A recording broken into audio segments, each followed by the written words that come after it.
आप लोग सोच रहे होंगे कि मैं दोबारा इस बदतमीज औरत का टॉपिक और कमेंट्स लेकर आई हूँ। हाँ जी, लेकर आई हूँ, क्योंकि जैसे कि मैंने पहले भी कहा है कि वो इस्लाम को लेकर सोशल मीडिया में गला फाड़ फाड़ कर गंदा बोलती रहती है। इस्लाम के बारे में गंदी चीज़ें फैलाती रहती है कि कुरान शरीफ में गंदी चीज़ लिखा है, कुरान शरीफ गंदा सिखाता है, कुरान शरीफ में ये लिखा है कि औरतें का कोई इज्जत नहीं है, औरतें ओप्रेस्ड है, यानी कि औरतें जूते के सम्मान में आते हैं। इस्लाम में औरत कुछ नहीं कर सकते।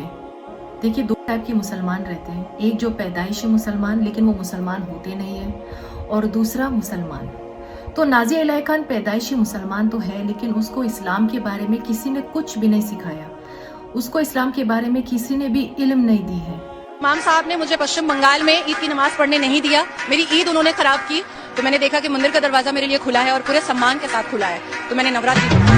देखिए, इंडिया में इंडियन मुस्लिम्स अलाउ नहीं करते हैं कि औरतें मस्जिद जाके नमाज पढ़े, नहीं करते, वो उनकी जाती मामला है, वो उन पे डिपेंड है, वो अलाउ करे नहीं करे। हर देश का एक अलग अलग रूल्स एंड रेगुलेशंस होते हैं। अगर आपको सच्ची में नमाज पढ़ना था तो आप घर में पढ़ सकते थे, लेकिन नहीं, आपको ये जरूरी लग रहा था कि आप बाहर जाए सोशल मीडिया में और इस्लाम के बारे में फिर से गंदा बोले। शायद आप दुनिया के बाहर नहीं गए हो या दुनिया के बाहर की कोई जानकारी नहीं है।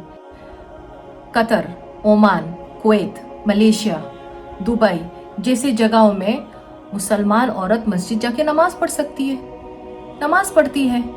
मेरे घर में नमाज पढ़ने से किसके बाप की ताकत है मुझे रोकने के लिए? मैं घर के अंदर रोजा रखूंगी, किसके बाप की ताकत है मुझे रोक देने के लिए? अच्छा, ये घर के अंदर बंद दरवाजे में 5 टाइम की नमाज पढ़ती है, कुरान शरीफ पढ़ती है, लेकिन घर के बाहर ये इस्लाम के बारे में सोशल मीडिया में गंदा बोलेगी और हिंदू धर्म को अपनाती रहेगी।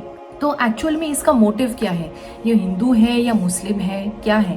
क्योंकि देखिए, अगर ये दिल से हिंदू है तो कोई भी हिंदू धर्म ये नहीं सिखाएगा कि दूसरी धर्म को नीचा दिखाओ या दूसरी धर्म के बारे में गंदा बोलो सोशल मीडिया में। तो ये एक्चुअल में नाज़िया इलाही खान का मोटिव क्या है, इसका प्रोसेस क्या है, वो क्या करने की कोशिश कर रही है?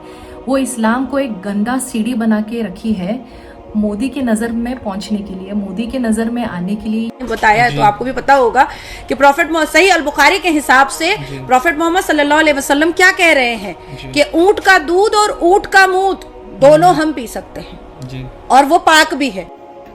कुरान शरीफ के बारे में गंदा बोलती रहेगी, हमारे नबियों के बारे में गंदा बोलती रहेगी, इस्लाम के बारे में गंदा बोलती रहेगी। ऐसा फर्क महसूस किया भगवत गीता में और कुरान में, जमीन और आसमान का। Everyone knows I am a very blunt speaker और मुझे अपनी बातों को रखने में जरा सी भी हिचकिचाहट नहीं होती है।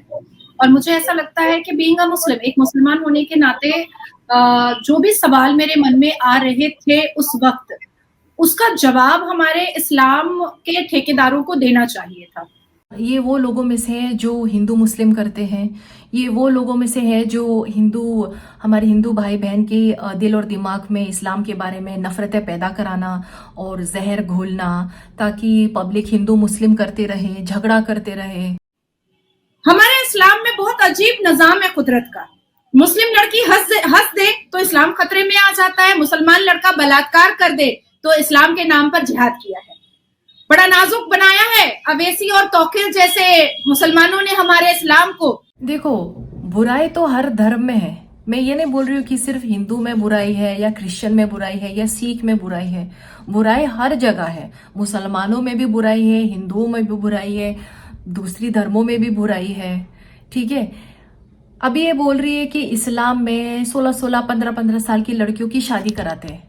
हिंदू धर्म में चल रहा है, मुसलमानों में भी चल रहा है कि 16 साल, 15 साल या 18 साल की लड़की की शादी हो रही है। इसमें धर्म कहाँ आ गया बीच में? इसमें मुस्लिम कहाँ आ गया है बीच में?